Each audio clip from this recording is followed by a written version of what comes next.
오늘 본문 말씀을 시작하기 전에 지난주 말씀을 다시 한번 좀 볼 필요가 있어요. 성경 갖고 계신 분 성경책을 펼치시고 안 계신 분, 저번 주에 본 설교 본문이 13장 1절부터 3절까지인데요. 2절만 한번 보겠습니다. 2절만. 우리 함께 읽어볼까요? 시작. 주를 섬겨 금식할 때 성령이 이르시되 내가 불러 시키는 일을 위하여 바나바와 사울을 따로 세우라 하시니. 2절 성령이 이르시되, 이제 성령이 말씀하시죠. 또 성령이 불러 시키는 일을 위해, 또 성령이 바나바와 사울을 따로 세우라 하십니다. 부르시는 분도 성령님이고 시키시는 분도 성령님입니다. 따로 세우시는 분도 성령님이죠. 가히 교회는 성령 하나님이 말씀하시고 불러 시키시고 세우시고 성령님이 다 하시는 거예요. 언제요? 지난주 말씀드렸죠. 성도가 합심하여 기도할 때입니다. 홀로 기도할 때보다 합심하여 기도할 때입니다. 또 어디예요? 그 합심 기도가 제대로 합심되어야 하기에 하나 된 성도들 가운데 성령이 일하시는 거예요. 교회의 주인은 하나님이십니다. 겉으로는 사람들이 모여 각자의 직분에 따라 하는 것 같아도 실제로 그 배후에는 성령님이 하고 계시는 겁니다. 이방인 첫 교회인 안디옥 교회는 그것을 보여주고 있는 거예요. 성도 여러분, 명심하셔야 합니다. 교회의 주인은 하나님이십니다. 저와 여러분 모두를 함께 모이게 한 분도 하나님이십니다. 예배와 말씀, 기도를 함께하는 건 하나님이 인도하셨기에 가능한 겁니다. 요한복음 4장 23절, 아버지께서 참되게 예배하는 자들은 영과 진리로 예배할 때가 오나니 곧 이때라. 아버지께서는 자기에게 이렇게 예배하는 자들을 찾으시느니라. 예수님의 말씀입니다. 아버지께서 자기에게 이렇게 예배하는 자, 어떻게 해요? 영과 진리로 예배하는 자들을 찾으신다고 하십니다. 근데 여기서 찾는다라는 말은 부른다라는 뜻이에요. 우리가 오늘 주일 또 새벽 예배 그 자리에 우리가 스스로 나온 것 같지만 그분이 우리를 부르셔서 나온 거라는 겁니다. 하나님이 부르셔서 하나님께 나와 정과 진리로 예배드리는 모든 성도님들, 우리는 그렇게 여기 모인 성도님들이에요. 그렇게 모인 성도님들 주님의 이름으로 축원합니다. 그럼 성령님을 배우러 둔 교회가 이제 세워지고 또 하나님의 일을 할 때 어떤 현상이 벌어질까요? 반드시 마귀의 방해가 있습니다. 오늘 본문은 안디옥 교회에서 바나바와 사울을 파송하는 그 첫 번째 전도에 대하여 기록합니다. 첫 번째 전도 여행 첫 번째 장소예요.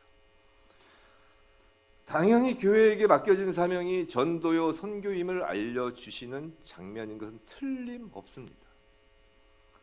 그런데 본문의 주요 장면은 누가 뭐라 해도 사울 대 마술사 엘루마의 대결 장면입니다.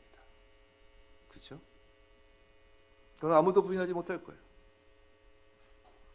실제 그 배우를 보면 성령님과 마귀의 대결을 보여주고 있는 거예요. 즉 본문은 안디옥 교회의 첫 사역, 바나바와 사울 사역의 첫 번째 장면을 통해 하나님의 일, 교회의 모든 일에는 반드시 마귀의 방해와 공격이 있으며 이 영적 전쟁을 치르는 것이 교회의 일이라는 것을 명심하라는 겁니다. C.S. 루이스가 이런 말을 했다고 합니다.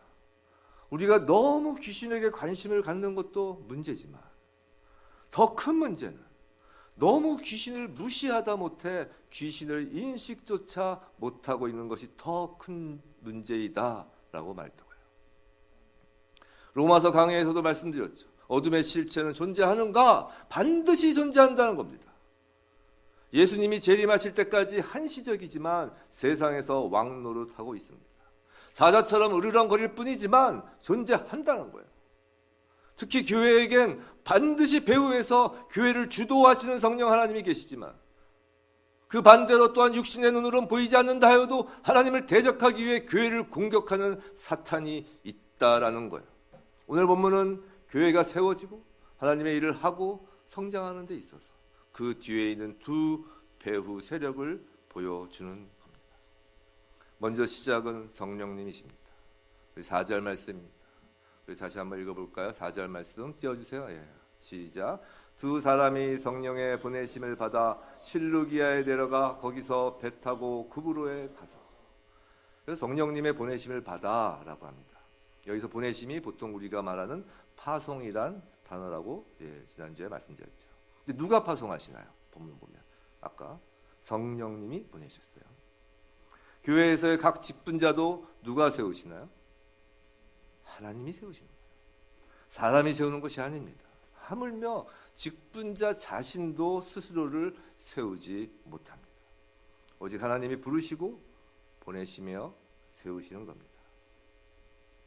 바나바와 사울은 이제 실루기아 항구에서 배를 탔죠. 4절에서. 그리고 첫 번째 내린 곳이 구브로라는 섬입니다. 실루기아 항구에서 이제 배를 타기 위해서 그리고 간 거고요. 거기서 배를 타서 첫 번째 내린 곳이 구브로라는 섬이에요. 우리 5절 한번 읽어볼까요? 시작. 살라미에 이르러 하나님의 말씀을 유대인의 여러 회당에서 전할세 요한을 수행원으로 두었더라. 살라미에가 나오죠. 이 살라미는 그 구브로 섬 동쪽 해안에 위치한 그 섬에 있는 그 도시입니다. 이 구브로에서 가장 큰 도시이며 유대인들이 많이 살던 곳이었다고 합니다. 그래서 유대인 회당도 있고요. 근데 구브로가 어디인가 하면 바나바의 고향입니다. 여기서 우린 두 가지 사실을 배웁니다. 우선 전도는 자신이 잘 아는 사람, 친숙한 사람에게 우선 한다라는 거예요. 물론 노방 전도도 있지만 사실 여기 계신 분들도 대부분 그 친구 따라 강남 가는 그런 게 아니라 친구 따라 또 형제 따라 또 아는 사람 따라 이제 천국 가시는 분들이시죠. 그렇죠? 따라간 거예요. 모태 신앙도 마찬가지죠. 부모 따라 천국 가는 겁니다. 성도 여러분, 너무 멀리 말고 지금 집안에서, 직장에서, 동료 친구에게 먼저 복음을 전하는 겁니다. 하물며 아프리카 같은 데로 선교사로 나가도 먼저 현지 사람들과 친해지고 나서 전도하는 거예요. 가까운 사람부터 전도하게 되어 있습니다. 또한 바나바가 아직까지는 이번 전도 여행의 리더십을 갖고 있어요. 바나바 이름이 먼저 나오잖아요. 리더십을 갖고 있는데, 근데 굳이 그 리더라는 바나바가 왜 자신의 고향부터 갔을까요? 좀 계면적일 수 있지 않나요? 그렇지 않아요? 야, 우리 집부터 가자. 이런 거 아니에요? 쉽게 얘기해서. 리더가. 그래도 가족 구원이 우선이었던 거예요.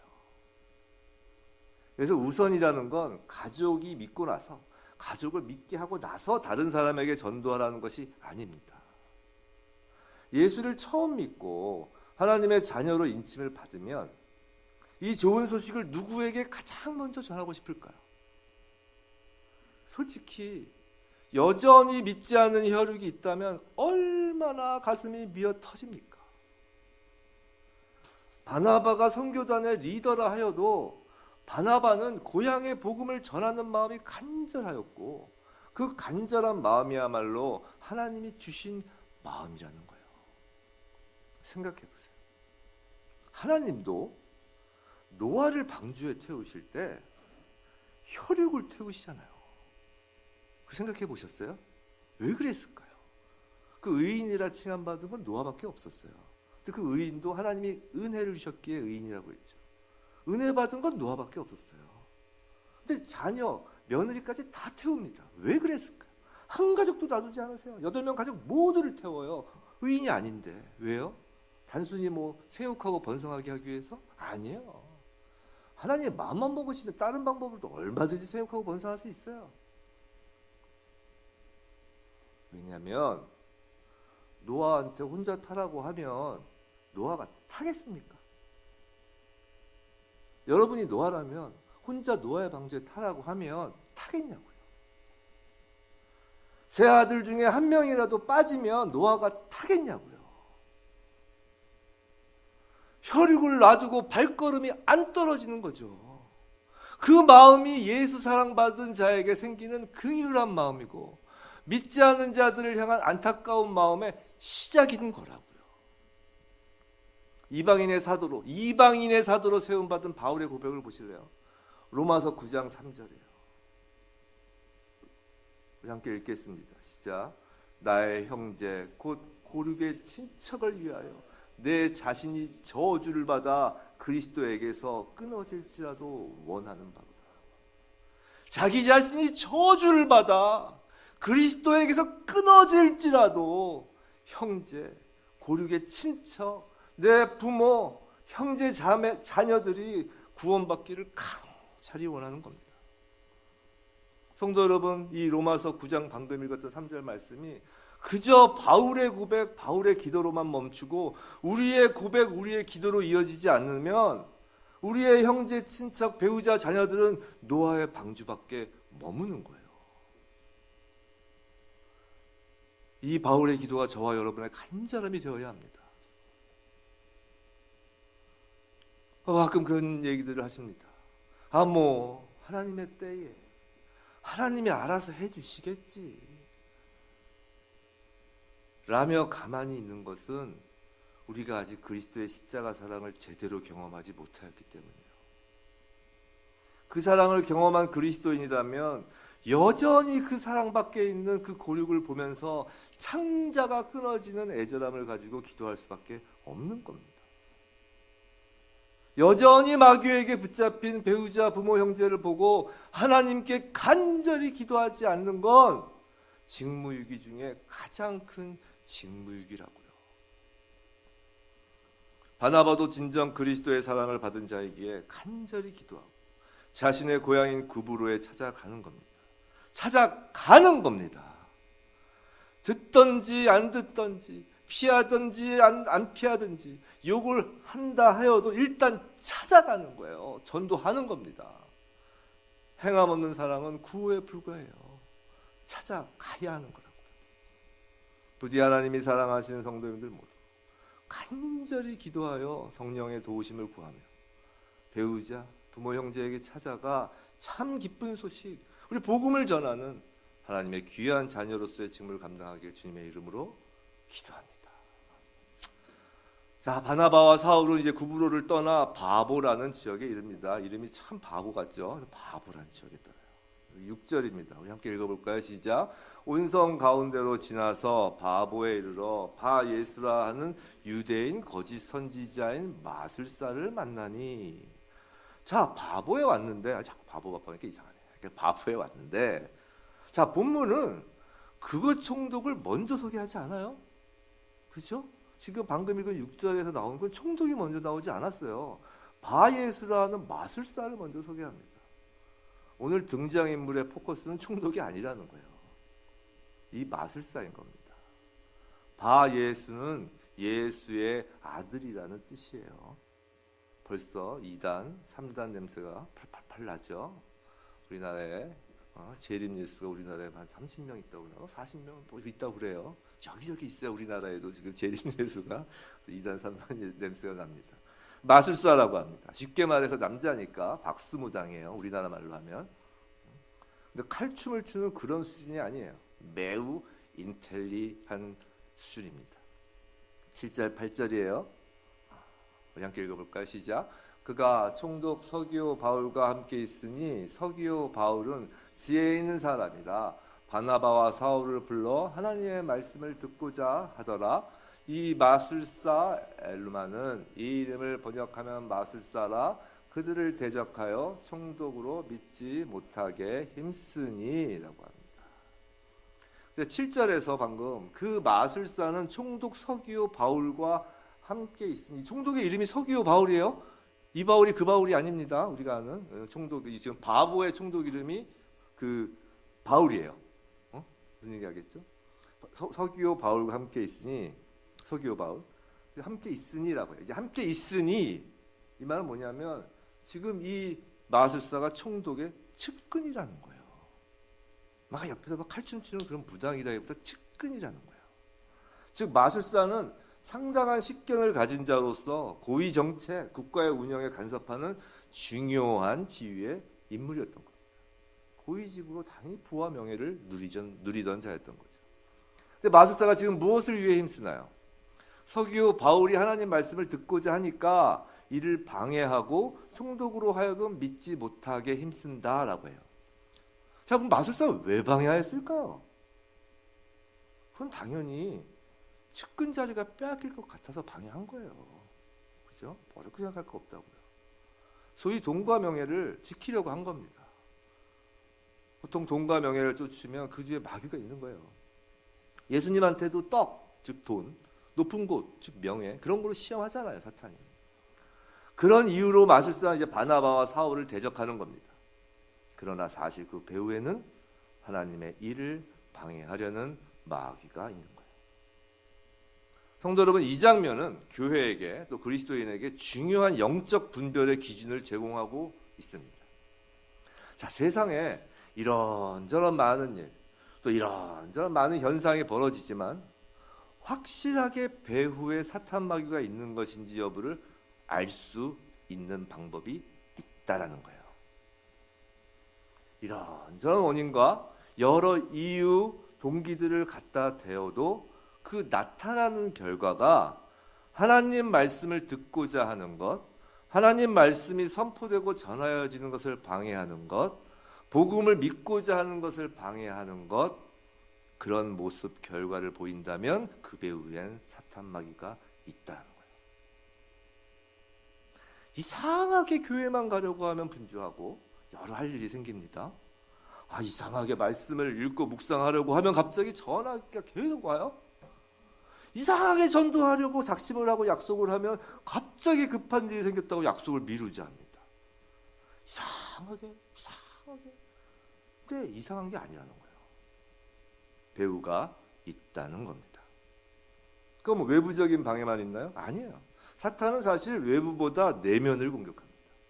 예수님도 말씀하시죠. 씨 뿌리는 자 비유에서. 마태복음 13장 9절. 아무나 천국 말씀을 듣고 깨닫지 못할 때는 악한 자가 와서 그 마음에 뿌려진 것을 빼앗나니 이는 곧 길가에 뿌려진 자요. 자, 아무리 성경을 읽어도 도대체가 검은 것은 글자요, 흰 것은 종일 뿐입니다. 설교 말씀을 들어도 찬양할 때는 정신이 또렷한데 이상하게 설교만 시작하면 갑자기 졸음이 밀려오고 계속 졸다가 또 귀신같이 설교자의 마지막 멘트 축원합니다라고 하면 갑자기 잠에서 확 깹니다. 참 신기하죠? 근데 신기한 것이 아니라는 거예요. 배후에 말씀 듣는 귀를 방해하는 세력이 분명 있다라는 거예요. 그리고 언젠가부터 이상하게 성경을 펼칠 생각도 안 하게 됩니다.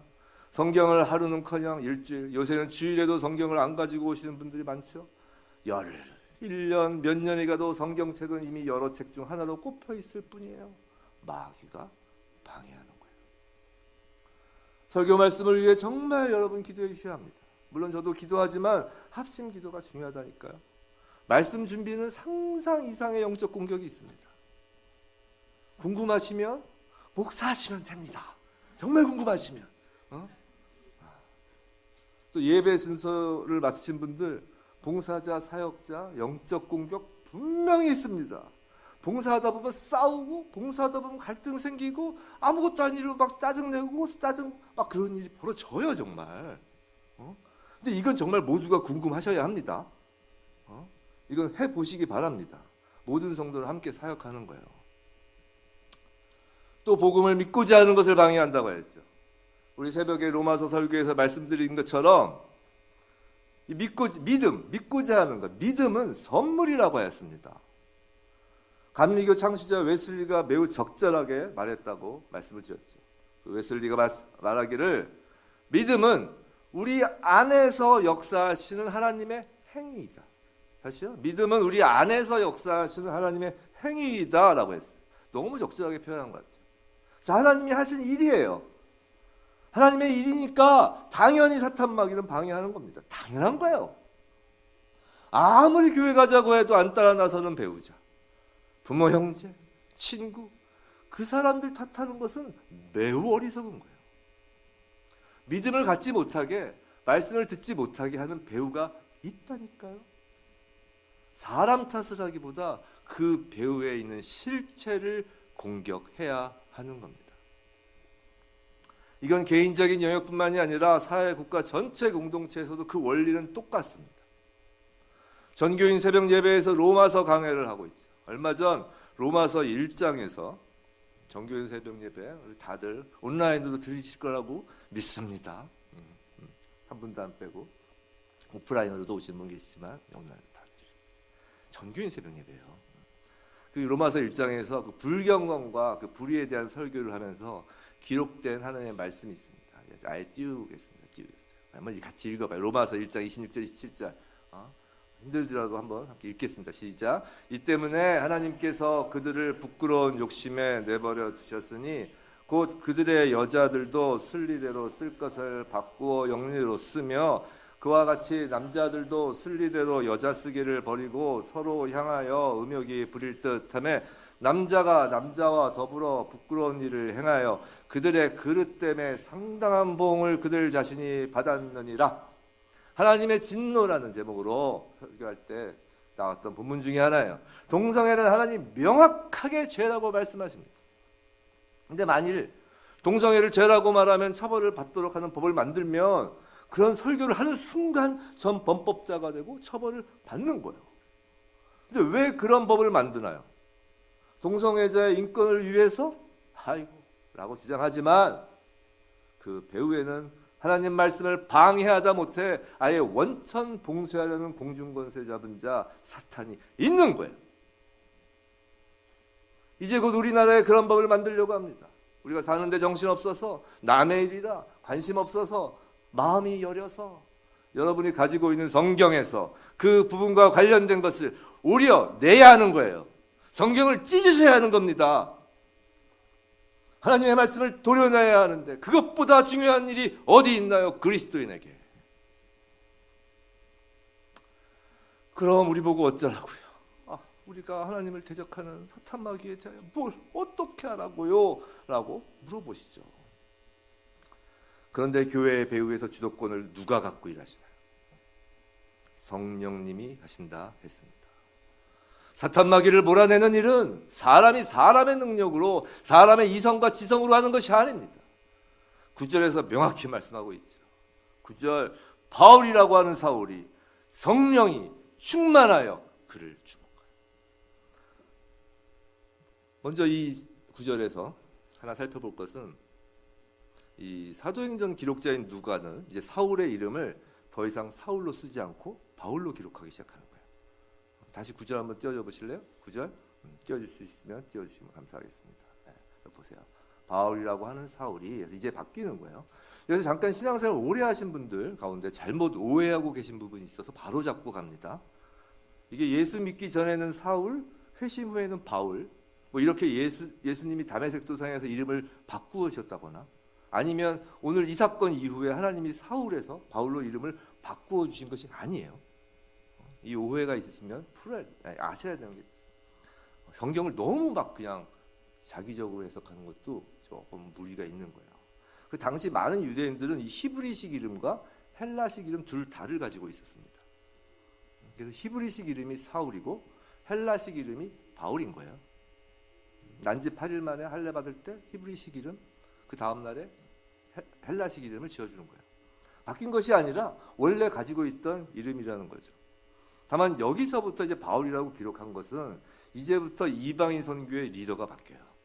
이 다음부터 나오는 장면에서는 다 바울이 이름이 앞에 나와요. 지금까지는 바나바가 앞에 나왔다면 이제부터 바울이 맨 앞에 나와요. 이제 리더가 바뀌는 겁니다. 그리고 이방인 사람에겐 당연히 헬라식 이름으로 불려지는 것이죠. 그래서 여기부터 바울이라고 기록하는 겁니다. 이후엔 쭉 바울이라고 이제 기록하는 거예요. 하나님이 뭘 바꿔주고 그런 거 아니에요. 예수님이 다메섹 도상에서 내가 이제 너를 바울이라 부르리라 그렇게 아시고 계신 분 있으면 잘못된 거라는 겁니다. 근데 바울이 어떻다고요? 성령이 충만하여 라고 합니다. 자, 육신의 눈으로는 바울만 보이지만 영의 눈을 들어보면 실제로는 성령이 마귀를 쫓아내시는 겁니다. 11절 영의 눈으로 보니 주의 손이 마술사 위에 있는 겁니다. 성도 여러분, 하나님 나라의 일은 하나님이 하시는 겁니다. 사람의 능력으로요? 택도 없습니다. 그런데 성령님이 하시면 반드시 승리합니다. 사탄은 온전한 예수 이름 앞에서는 꼼짝 못하고 쫓겨가는 거예요. 온전한 예수 이름, 이게 무엇일까요? 단 0.0001%도 사람이 내 공로, 내 우렁찬 목소리, 내 영빨, 내 공력이라는 내 자랑 없이 오직 예수만 붙잡고 예수 뒤를 따르는 거예요. 예수님 뒤를 따르고 예수 뒤에 있으면 우리 앞에 계신 예수님을 보고 사탄이 도망가는 거라고요. 성도 여러분, 성령 충만을 원하시나요? 우리 항상 성령님 오시옵소서, 성령님 기름 부어 주옵소서, 성령 충만케 하옵소서 기도하잖아요. 근데 성령 충만하신가요? 지금 안 믿는 분들 얘기가 아닙니다. 믿는다는 저와 여러분, 우리 그리스도인에게 성령 충만이 없으면 세상 사람과 전혀 다를 바 없잖아요. 아니, 오히려 세상 사람들은 세상법, 세상 논리에 잘 따라서 잘 먹고 잘 살기는 하지. 이건 그래도 그리스도인이라고 하니까 이러지도 저러지도 못하고 세상법과 하나님 나라 법 사이에 어정쩡하게 양다리 걸치고 사니 오히려 세상 사람보다 더 초라할 수 있는 겁니다. 성령 충만 없는 그리스도인의 삶이란 안고 빠진 빵과 같은 거예요. 그럼 어떻게 해야 성령의 충만이 임하시나요? 예배만 잘 드리면 되나요? 기도 열심히 하면 물론 말씀과 기도 예배 가운데 성령님이 임하시죠. 하지만 오늘 본문 4절에 키워드가 있어요. 본문 4절을 다시 보죠. 함께 읽겠습니다. 시작. 두 사람이 성령의 보내심을 받아 실루기아에 내려가 거기서 타고 구브로에 가서 맨 끝에 가서가 키워드입니다. 성교사로 나가라고요? 아니에요. 여기서의 가서는 순종입니다. 순종은 예수 뒤를 따라가는 거예요. 그 가운데 성령님이 충만히 임하는 겁니다. 우리 모두는 예수 그리스도의 십자가로 말미암아 구원받은 백성입니다. 그럼 구원받고 달라진 것이 무언가요? 똑같이 직장에 출근해도 구원 전에는 단지 먹고 살려고 나가지만 구원 후에는 그곳이 하나님이 보내셔서 가는 소명받은 선교지입니다. 그럼 그곳에 가서 직장 가서 성경책도 읽고 꼭 그래야 하는 건가요? 로마서 설교에서 말씀드렸죠. 하나님의 영광, 하나님의 임재, 바로 하나님의 이미지, 하나님의 형상, 하나님의 이미지를 드러내는 겁니다. 그걸 다른 말로 예수님 뒤를 따라간다고 하는 거예요. 그렇게 갈 때 성령님이 충만히 임하는 겁니다. 그렇게 우리 발을 들어서 예수를 따라갈 때 그 길을 방해하려고 사탄 마귀가 공격합니다. 그때 그 마귀를 우리 앞에 계신 예수님이 꾸짖어 쫓아내시는 거예요. 성령님이 바울의 입술을 통하여 마술사 배후에 있는 세력을 꾸짖습니다. 10절에서 11절. 이르되 모든 거짓과 악행이 가득한 자요 마귀의 자식이요 모든 의의 원수요 주의 바른 길을 굽게 하기를 그치지 아니하겠느냐. 보라 이제 주의 손이 내 위에 있으니 내가 맹인이 되어 얼마 동안 해를 보지 못하리라 하니 즉시 안개와 어둠이 그를 덮어 인도할 사람을 두루 구하지라. 성령이 강하게 꾸짖는 거예요. 예수님이 꾸짖으시는 겁니다. 사람이 사람을 향해 꾸짖는 것이 아니에요. 지금 자주 말씀드렸죠. 사람이 사람에게 화내고 소리치고 꾸짖어봐야 그건 오히려 사탄의 에너지라고요. 그건 사탄 영역이에요. 성령이 마귀에게 꾸짖는 겁니다. 예수님도 귀신 들린 사람을 쫓아내시는 것이 아니라 그 사람 안에 있는 귀신을 꾸짖어서 쫓아내십니다. 마귀는 꾸짖어야 하는 거지 달래야 하는 존재가 아닙니다. 달래면 더 신이 나서 눌러 앉습니다. 명심하셔야 합니다. 이건 제 자신에게도 하는 말이에요. 명심하셔야 될 게 마귀는 꼭 외부에만 있는 것이 아닙니다. 아까 말씀드렸죠. 먼저 제 안에 있는 귀신의 잔재부터 쫓아야 하는 겁니다. 아까 말씀드렸잖아요. 말씀을 듣고 깨닫고 예배와도 졸립고 예배 가기 귀찮고 성경 펼쳐읽기 귀찮고 말씀이 귀에 거슬리고 복음의 의심이 자꾸 들고 가족들 전도할 발걸음이 안 떨어지고 하나님의 이미지는커녕 거짓과 탐심 교만과 온갖 불의를 이 정도야 하며 넘어가고 이리저리 세상과 어울리는 건 그 배후에 내 안에도 아직 육의 잔재 어둠의 영의 찌꺼기들이 남아있기 때문인 거예요. 내가 나쁜 사람이라서가 아니라 내 안에 남아있기 때문인 거예요. 우리 어차피 다 나쁜 사람이었어요. 우리 하나님의 진노 때 배웠잖아요. 로마서 할 때. 어차피 우리는 다 죄 아래 있었다고 했어요. 다 죄 아래. 의인은 한 사람도 없나니 다 죄 아래 있는 사람들이에요. 예수 그리스도로 구원 받았지만 아직 예수 재림 때까지 아직은 그 죄의 잔재, 귀신의 마귀의 잔재가 영의 찌꺼기들이 남아 있는 것뿐이라고. 예수님 이름 부르며 간절히 꾸짖어 내쫓아달라고 기도해야 합니다. 우리 잘못 생각하는 게 그리스도인들은 내 안에서 나오는 힘으로 사는 사람들이 아니에요. 자기 개발로 사는 사람들이 아니라고요. 그리스도인들은 외부로부터 오는 힘으로 사는 사람입니다. 하나님의 영이 우리에게 들어오셔서 우리 안에서 역사하시는 거지. 우리 안에서 무언가 그 뭐라고 하죠? 뭐 정신 뭐 치료 같은 거 할 때 하는 거? 그렇게 해가지고 내 안에서 뭔가를 끄집어내서 고치는 사람이 아니라.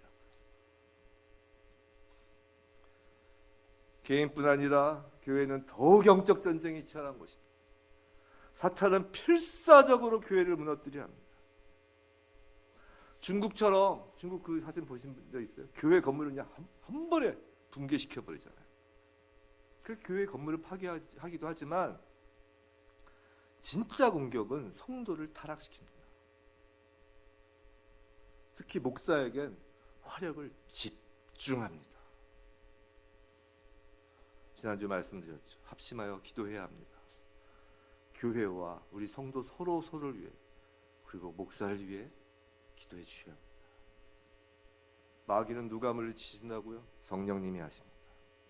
우린 누구를 의지하나요? 예수 그리스도입니다. 예수의 십자가를 보는 겁니다. 그 앞에 엎드리는 겁니다. 예수 뒤를 따르는 겁니다. 누가복음 4장 35절 우리 함께 읽어볼까요? 시작. 예수께서 꾸짖어 이르시되 잠잠하고 그 사람에게서 나오라 하시니 귀신이 그 사람을 무리 중에 넘어뜨리고 나오되 그 사람은 상하지 아니한지라. 성도 여러분, 지금 나 자신을 붙잡고 안놔주는 어둠의 영을 주목하시는 예수님을 바라보시기 바랍니다. 그리고 여전히 배후의 그 어둠의 영에 사로잡힌 배우자, 부모, 형제, 친구들을 바라보시는 그 예수님을 바라보시기 바랍니다. 그리고 주님의 음성을 들으시기 바랍니다. 우리 주님이 저와 여러분 그리고 저희가 사랑하는 사람들을 상하지 않게 구원하시려고 하시는 거예요. 그 음성을 듣기 바랍니다. 예수께서 꾸짖어 이르시되 잠잠하고 그 사람에게서 나오라. 예수님이 소리 막 치셨을까? 그럴 필요 없었을 거예요. 예수께서 꾸짖어 이르시되 엄히 꾸짖어 이르시되 잠잠하고 그 사람에게서 나오라. 성도 여러분, 우리가 예수 이름으로 기도한다는 것은 예수님이 하신다는 걸 의미합니다. 예수 이름으로 꾸짖으니 잠잠하게 내 안에서 나오라. 내 안에서 나오라. 예수 이름으로 꾸짖어 이르되 사랑하는 내 배우자, 부모, 형제, 고륙에게서 귀신은 나오라. 귀신은 나오라. 부디 성령님이 저와 여러분 각자 안에 여전히 또아리를 들고 있는 어둠을 물리치시고